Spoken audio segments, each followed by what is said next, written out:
Welcome to the home of the DIY movement, where we build stuff and paint things. All right, y'all, welcome back, man. Today is Wednesday, July 15th, 2026, man. I'm back with another product review. This is a 6-month review of this Schumacher 48-volt battery charger, man. You guys know that my reviews are not paid for. I bought this with my own money so I can say what I want about it. And I'm here to tell you, this thing is trash. This thing is trash. Do not waste your money on this. I bought it with my little YouTube paycheck 1 month, and man, what a disappointment. It sounds good. The concept is great, but for some reason, maybe this is defective. I don't know, man. But this thing worked good the first time, and it really hadn't worked at all since then, man. So let's dive into it.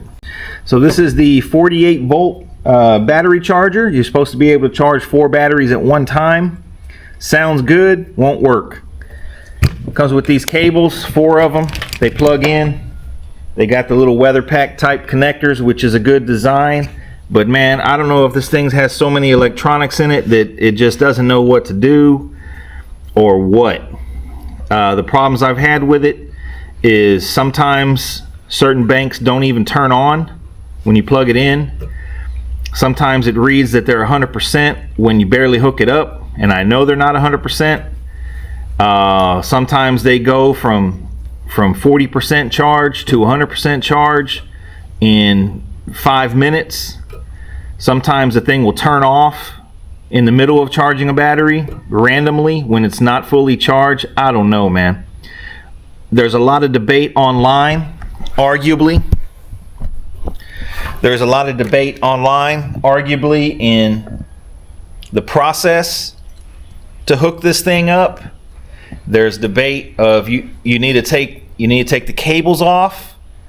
There's debate of the way you're supposed to hook it up, the sequence you're supposed to hook it up, all that, man. And what I gotta say to that is why? Why? Since when did that change? Like, you used to be able to just put your positive and your ground on your battery, plug the thing in and turn it on. You shouldn't have to have a sequence and how to hook things up for things to work. This thing is straight trash, man. I can't say that enough. I'm gonna do a live or a demonstration right now on the Cadillac on what I've been experiencing with this thing, for the past 6 months. I would say I charge the batteries in the Cadillac probably once a month, just to kind of keep them topped off. They don't ever go dead, but just kind of keep them topped off. And man, this thing's been sitting on the shelf collecting dust because I don't even use it anymore because this thing sucks. So let's show you how we hook it up in the car. Yeah, like I said, man, there's a lot of debate on back and forth online about how you're supposed to hook this thing up. You're supposed to supposedly take the cables completely off.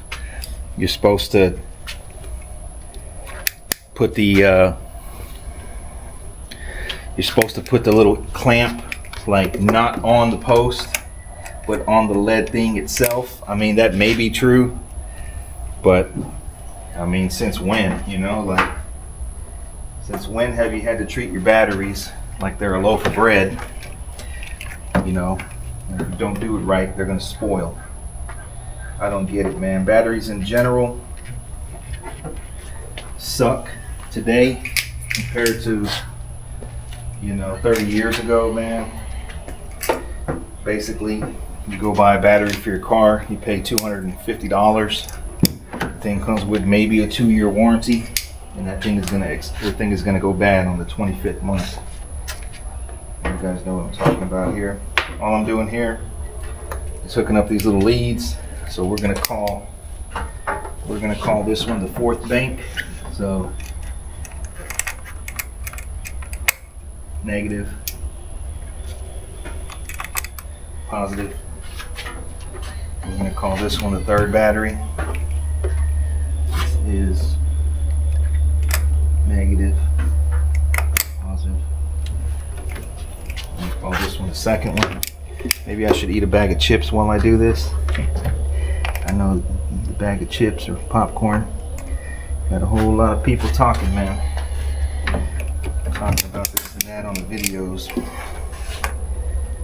Bank number 1. It's gonna be positive.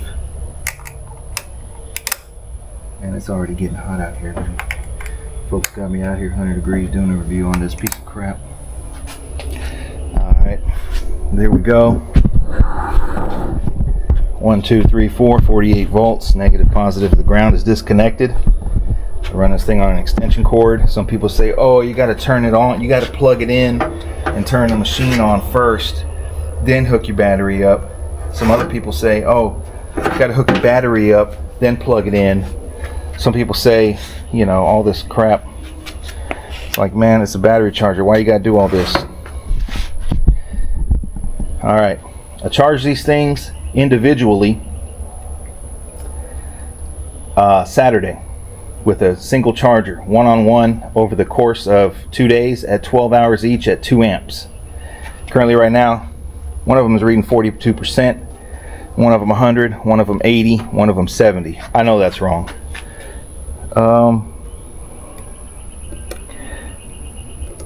What happens when we turn this thing on?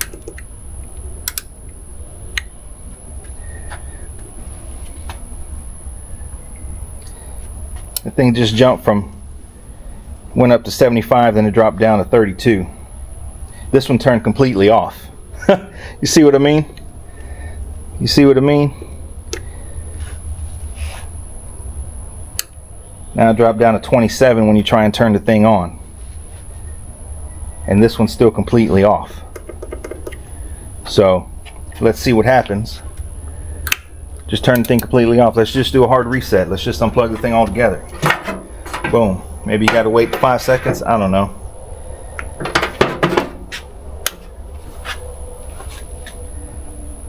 See, now it's reading 45.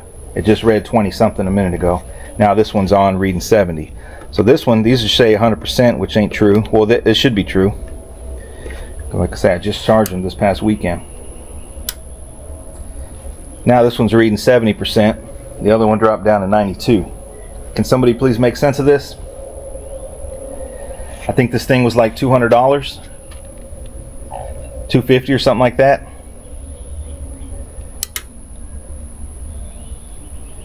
It's clicking and popping. Okay, maybe it's stabilized now. I don't understand why this thing turns off on its own.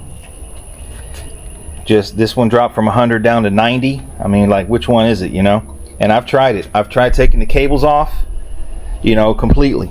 Tried taking it, charging with no nuts on them, completely. Put them on the lead post instead of the thread post, completely. I don't think anything makes a difference, man.